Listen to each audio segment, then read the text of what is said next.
Paul Kagame inconsolable, Martin Fayulu interpelle Félix Tshisekedi et l'ombre de Corneille Nangaa et Joseph Kabila plane sur Kinshasa.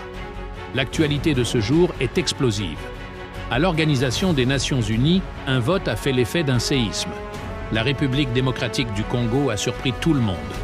Contre toute attente, Kinshasa a rejoint les pays qui ont soutenu une résolution dénonçant l'ingérence du Rwanda dans les conflits qui déstabilisent la région des Grands Lacs.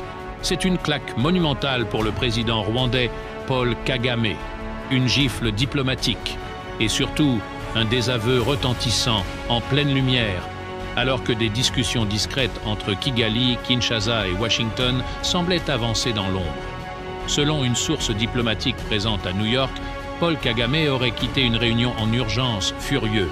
Il ne s'attendait pas à ce que Félix Tshisekedi prenne une telle position, aussi tranchée.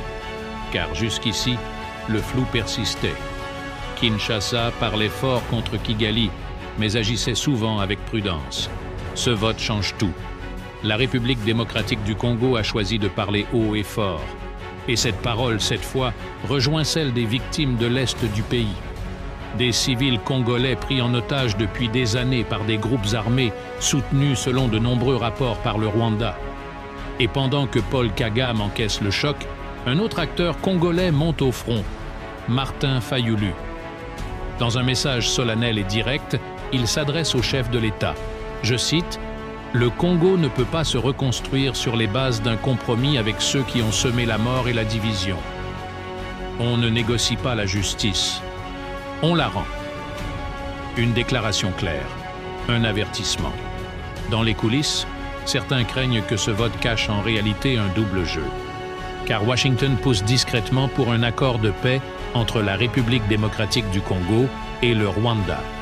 Et ce processus impliquerait, selon plusieurs sources, l'ancien président de la Commission électorale nationale indépendante, M. Corneille Nangaa. Corneille Nangaa, désormais exilé, a été désigné par Kinshasa comme traître à la nation après avoir fondé une plateforme politique armée en lien direct avec les rebelles du M23 et avec le soutien du Rwanda. Mais un autre nom revient de plus en plus souvent, Joseph Kabila. L'ancien président de la République, discret depuis plusieurs mois, serait en réalité encore très actif dans l'ombre. Plusieurs sources sécuritaires affirment qu'il aurait donné son accord à certains rapprochements entre opposants radicaux, groupes armés et acteurs politiques régionaux. L'objectif ?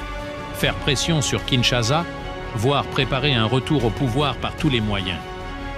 Mais le vote de ce jour à l'Organisation des Nations Unies vient bouleverser tous ces plans. Félix Tshisekedi a-t-il trahi Paul Kagame ? A-t-il décidé de rompre une fois pour toutes avec le passé?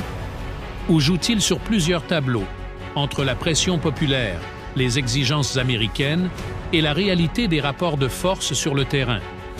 Ce qui est certain, c'est que les lignes bougent. La République démocratique du Congo affirme aujourd'hui sa souveraineté. Le Rwanda est publiquement désigné.